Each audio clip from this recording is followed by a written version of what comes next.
Welcome viewers. सबसे पहले हम आपसे एक जानकारी शेयर करना चाहेंगे। जैसा कि जानते हैं हमारा जो चैनल है वह कॉमर्स एंड मैनेजमेंट स्टूडेंट्स के लिए उपयोगी है। इतना ही नहीं, जो भी वोकेशनल कोर्सेज में है कॉमर्स से रिलेटेड बीबीए, एमबीए या और भी किसी भी तरह के वोकेशनल और प्रोफेशनल कोर्सेज में है, इवन एमसीए में, बीटेक में, बायोटेक में, हर एक जगह कहीं ना कहीं जाकर के अकाउंटेंसी एक सब्जेक्ट उनको पढ़ने के लिए मिलता है। तो इस कारण से भी जरूरी है उनके बीच में ये वीडियो पहुंचे। अतः जहां कहीं भी आपको देश के किसी भी कोने में स्टूडेंट्स को नजर आता है, जानकारी समझ में आती है कि दे देना चाहिए, जरूर हमारे वीडियो को शेयर कीजिए। इसका फायदा दूर दराज के स्टूडेंट्स को भी मिलेगा, गरीब छात्रों को भी मिलेगा, जिनके पास तक अकाउंटेंसी सब्जेक्ट की सही तरीके से जानकारी नहीं पहुंच पाती है। निश्चित रूप से हमारे वीडियो से उनको लाभ मिलेगा। हमारा वीडियो उनके लिए लाभ के रूप में काम करेगा। साथ ही साथ अगर आप हमारे वीडियो को सब्सक्राइब कर देते हैं तो इसके परिणाम स्वरूप आगे में जब भी कोई वीडियो हमारा रिलीज होता है आपके बीच में स्वतः पहुंच जाएगा। इस कारण से सब्सक्राइब भी करना चाहिए। आज की जहां तक बात है, आज का जो हमारा टॉपिक है वो है रिकॉन्स्टिट्यूशन और रीऑर्गेनाइजेशन ऑफ पार्टनरशिप बिजनेस। जैसा कि हम जानते हैं साझेदारी व्यवसाय जो है समझौतों से चलता है। Partnership business totally depends upon agreement in between partners और अमंग पार्टनर्स। तो अब सवाल यहां पर यह उठता है कि जो भी उस पार्टनर्स के बीच में समझौता हुआ है वो लाइफ लॉन्ग नहीं होता है। कोशिश तो की जाती है लेकिन ऐसा गारंटी नहीं है। कभी भी परिस्थितियां बदलती हैं, अर्थात उन एग्रीमेंट में बदलाव की जरूरत पड़ती है, बदलने या चेंज लाने की जरूरत पड़ती है। इतना ही नहीं, कोई फ्रेश कंडीशन एराइज हो जाता है बिजनेस में जिसके लिए कोई समझौता नहीं हुआ है, तो नए समझौते की वहां पर भी जरूरत पड़ती है। इस तरीके से जो भी चेंजेस होता है इन द एग्रीमेंट और in their agreement in between partners और partnership business, all such changes divided into two part. Number one is internal reconstitution और reorganisation and number two is external reconstitution और reorganisation. If such changes affecting within the partnership, अगर ये बदलाव साझेदारी के अंदर में होता है, अंदर में दिखलाई देता है, तो ऐसे परिवर्तन को हम, ऐसे चेंजेस को इंटरनल रिकॉन्स्टिट्यूशन में हम शामिल करेंगे। और अगर if the changes reflects from outside partnership business, बाहर से अगर ये स्पष्ट नजर आता है, परिलक्षित होता है, तो ऐसे चेंजेस को हम external reconstitution of partnership business में शामिल करेंगे। वन बाय वन हम एक एक करके इंटरनल और एक्सटर्नल के एक एक टॉपिक की जानकारी आने वाले वीडियोस में देंगे। सबसे पहले इंटरनल रिकॉन्स्टिट्यूशन में किस किस टॉपिक को हम शामिल करेंगे इसकी जानकारी दे रहे हैं। तो इंटरनल रिकॉन्स्टिट्यूशन में अगर साझेदारों के बीच में प्रॉफिट शेयरिंग रेशियो, लाभ हानि बांटने के समझौते में कोई बदलाव आता है, इसकी जानकारी हम इस वीडियो में देंगे। साथ ही साथ इस बदलाव के कारण जितने भी साझेदार हैं उनमें से किसी को इसका गेन या फायदा हुआ होगा, तो किसी को इसका नुकसान या सैक्रिफाइस हुआ होगा। तो हम गेनिंग और सैक्रिफाइसिंग रेशियो भी निकालना बतलाएंगे। साथ ही साथ जैसा कि जानते हैं बिजनेस, जब कोई भी business, individual sole trading business हो या पार्टनरशिप बिजनेस हो, जैसे जैसे समय बीतता है पार्टनर्स या ओनर्स के इफेक्ट के एफर्ट से, प्रयास से उसका नाम फैलता है। नाम का भी वैल्यू होता है, that is known as goodwill.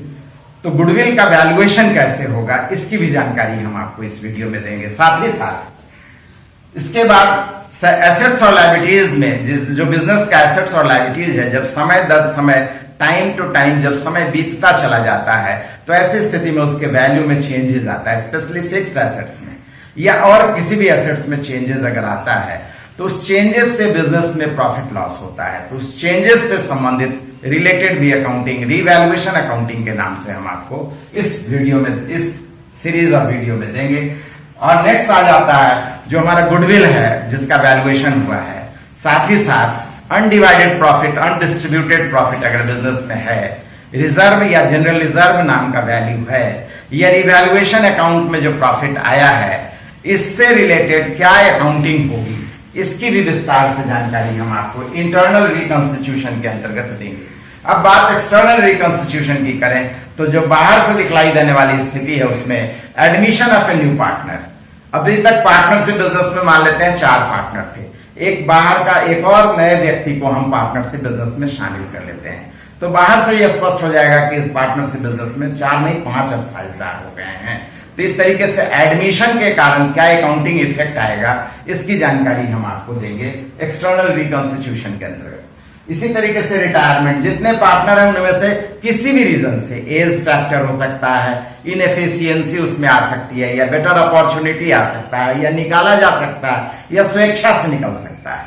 किसी भी रीजन से अगर पार्टनर हटते हैं, पार्टनर से बिजनेस को छोड़ करके हटते हैं, निकाले जाते हैं या अपनी मर्जी से हटते हैं, तो इसको हम रिटायरमेंट ऑफ ए पार्टनर के नाम से जानेंगे। साथ ही साथ डेथ भी एक कारण बनता है। हालांकि डेथ और रिटायरमेंट के अकाउंटिंग में बहुत ज्यादा फर्क नहीं है, फिर भी death of retirement, death of A partner के नाम से भी हम अकाउंटिंग एक्सटर्नल रिकंस्टिट्यूशन के अंतर्गत बतलाएंगे। एक और टॉपिक बच जाता है, वो है पार्टनरशिप डिसोल्यूशन, अंत साझेदारी का।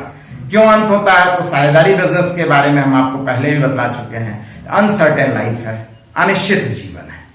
अनिश्चित जीवन, एक तो ह्यूमन बीइंग का लाइफ अनसर्टेन है, इस रीजन से भी हम कह सकते हैं कि पार्टनर्स का लाइफ अनसर्टेन है, इसका मतलब पार्टनरशिप बिजनेस का लाइफ अनसर्टेन है। एक और इंपॉर्टेंट फैक्टर है पार्टनरशिप बिजनेस में, जैसा कि जानते हैं यहां पर पार्टनर्स के बीच में कंफ्लिक्ट हो सकता है, मतभेद हो सकता है किसी भी मोमेंट पर, किसी भी पॉइंट ऑफ व्यू से। तो उस कंडीशन में भी पार्टनरशिप डिसॉल्व कर जाता है, पार्टनरशिप या साझेदारी व्यवसाय का अंत हो जाता है। इन कारणों से अंत होने के परिस्थिति में क्या क्या अकाउंटिंग, कैसे अकाउंटिंग होती है की भी जानकारी हम आपको आगे वाले वीडियोस में देंगे। Now the first topic of internal reconstitution is changes in profit sharing ratio. साझेदारों के बीच में लाभ हानि वितरण अनुपात, जहां तक इसकी समस्या है, यह नए साझेदार के प्रवेश, admission of a new partner के कंडीशन में इसकी जरूरत पड़ती है। रिकंस्टिट्यूशन या इंटरनल रिकंस्टिट्यूशन के अंतर्गत जब भी क्वेश्चंस दिए जाएंगे आपके लिए, तो क्लियर कट पुराना और नया अनुपात दे देगा। कैलकुलेशन ऑफ न्यू रेशियो की जरूरत इस टॉपिक में नहीं होगी। तो हमारा जो बिगिनिंग होगा, हमारा जो शुरुआत होगा यहां पर इंटरनल रिकंस्टिट्यूशन में, वो होगा that is calculation of gaining and sacrificing ratio. प्राय बुक्स में जो गेनिंग और सैक्रिफाइसिंग रेशियो का फॉर्मूला दिया गया है, उसमें 2 फॉर्मूला दिए गए हैं।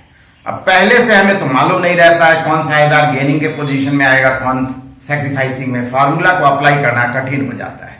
इसी कारण से हम आपके सामने में एक फॉर्मूला रखने जा रहे हैं, गेनिंग सैक्रिफाइसिंग दोनों उसी फॉर्मूला से निकल जाएगा। तो सबसे पहले ये फॉर्मूला बेस्ड है, इसलिए सबसे पहले हमें फॉर्मूला को देखना चाहिए। तो formula for calculating gaining and sacrificing ratio is old ratio minus new ratio.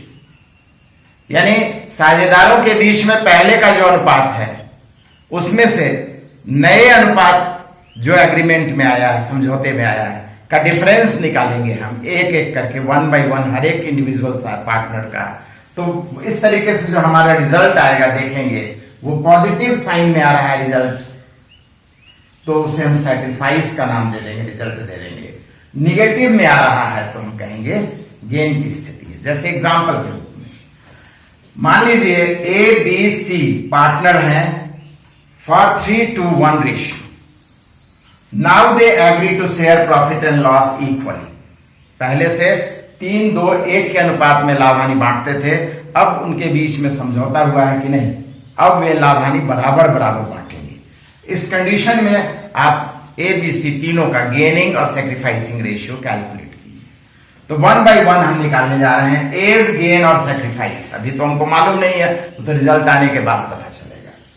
तो ओल्ड रेशियो क्या है? 3:1 मीन्स 3/6, 2/6, 1/6। तो 3/6।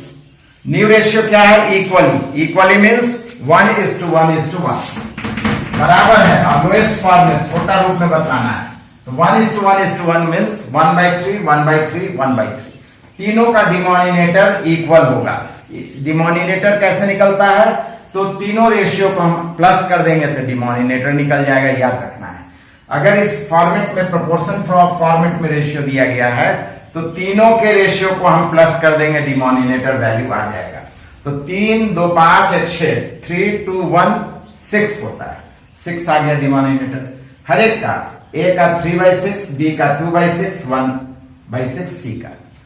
इसका डिनोमिनेटर क्या आएगा? तो 1/3 1/3 1/3। तो पहले हम ए का गेन और सेक्रीफाइस निकालते हैं। तो ओल्ड रेशियो क्या है? 3/6। न्यू रेशियो क्या है? 1/3। इसको हम कैलकुलेट किए, एलसीएम हमारा आ गया 6 1 जा 6, 3 1 जा 3, 3 2 जा 6, 2 1 जा 2, 3 minus 2, 3 is positive, having positive sign, 2 negative है तो पॉजिटिव मोर है। इसका मतलब जो भी रिजल्ट आ रहा है वो पॉजिटिव में आ रहा है, प्लस लिखें चाहे ना लिखें। अब पॉजिटिव में रिजल्ट आ रहा है, अभी हम बतलाएं पॉजिटिव साइन आएगा तो क्या कहेंगे? सैक्रिफाइस। इसी तरीके से बी का ओल्ड रेशियो का क्या पोजीशन है? बी का तो 2/6। न्यू रेशियो का क्या पोजीशन है? तो 1/3। इसका अब हम एलसीएम लेंगे तो 6 1 जा 6, 2 1 जा 2, 3 2 जा 6, 2 1 जा 2। इस तरीके से डिफरेंस निकालेंगे, माइनस करेंगे तो 0 आ गया। 0 आ गया मतलब नो गेन नो सैक्रिफाइस। सी का इसी तरीके से लेंगे। ओल्ड रेशियो है 1/6, न्यू रेशियो है 1/3, ओल्ड माइनस न्यू। अब एलसीएम लेंगे, 6 आ गया। 6 1 जा 6, 1 1 जा 1, 3 2 जा 6, 2 1 जा 2। इस तरीके से इसका जो हम रिजल्ट निकालेंगे 1 - 2 है तो निगेटिव रिजल्ट आ रहा है। निगेटिव रिजल्ट आने से क्या कहेंगे आंसर में? गेन। इस तरह से हम गेनिंग और सैक्रिफाइसिंग रेशियो आसानी से कैलकुलेट कर सकते हैं, क्वेश्चन कैसा भी हो। एक चीज याद रखेंगे, अगर रेशियो फ्रैक्शन में दिया गया है और प्रपोर्शन में नहीं दिया गया है, जैसे 1/2 1/3 1/6, ए बी सी का रेशियो अगर क्वेश्चन में इस तरीके से दे दिया गया है, पुराना या नया, तो याद रखेंगे पहला काम होगा हमें इस कंडीशन में, ऐसी समस्याओं के लिए पहला काम होगा डिनोमिनेटर को इक्वल करना, अदरवाइज आपको सॉल्व करने में परेशानी होगी। तो डिनोमिनेटर को इक्वल करेंगे तो 3236 का एलसीएम लेंगे, एलसीएम निकालेंगे 326 का, 236 का, जो कि आएगा हमारा 6। इसका मतलब सभी के डिनोमिनेटर को 6 बनाना है। तो 1/2 2 को 6 बनाना है तो मल्टीप्लाइड बाई 3/3। डिनोमिनेटर को इक्वल करने के लिए जितने से मल्टीप्लाई नीचे करना पड़ेगा उतने ही से ऊपर, हमेशा याद रखना है, इक्वल टू 3/6। इसी तरीके से नेक्स्ट 1/3। अब 1/3 को इक्वल बनाएंगे तो क्या हो जाएगा? 1/3 को अगर हम 6 बनाएंगे तो कितने से मल्टीप्लाई करना पड़ेगा? तो 2/2, तो 2/6। इसी तरीके से इसका जब हम बनाएंगे तो इसका तो ऑलरेडी हमारा 6 है ही, और 6 बनाना है तो इसका तो एज इट इज वैसा ही रह जाएगा। तो न्यू रेशियो क्या हो गया हमारा? 3:2:1। इस तरीके से पहले फ्रैक्शन में रहने से, डिफरेंट फॉर्म में रहने से हमें डिनोमिनेटर को इक्वल बना लेना है, तभी हमें गेनिंग या सैक्रिफाइसिंग या रेशियो से रिलेटेड कोई भी प्रॉब्लम को सॉल्व करना है। इस बात को विशेष रूप से याद रखना है। नेक्स्ट वीडियो में हम आपके सामने में प्रेजेंट करेंगे गुडविल का वैल्यूएशन। बहुत इंपॉर्टेंट टॉपिक है, हर एक बोर्ड एग्जामिनेशन में, सीबीएसई हो चाहे जैक हो चाहे और भी कोई कॉम्पिटिटिव एग्जामिनेशन या अदर प्रोफेशनल वोकेशनल कोर्सेज में इस टॉपिक से रिलेटेड क्वेश्चन प्रायः पूछे जाते हैं। इसी कारण से अगले वीडियो को हम वैल्यूएशन ऑफ गुडविल के विस्तार से डिटेल जानकारी प्रेजेंट करेंगे। कंप्लीट इंफॉर्मेशन एक वीडियो में हम आपको पेश करने का प्रयास करेंगे विथ एग्जांपल्स। Thank you.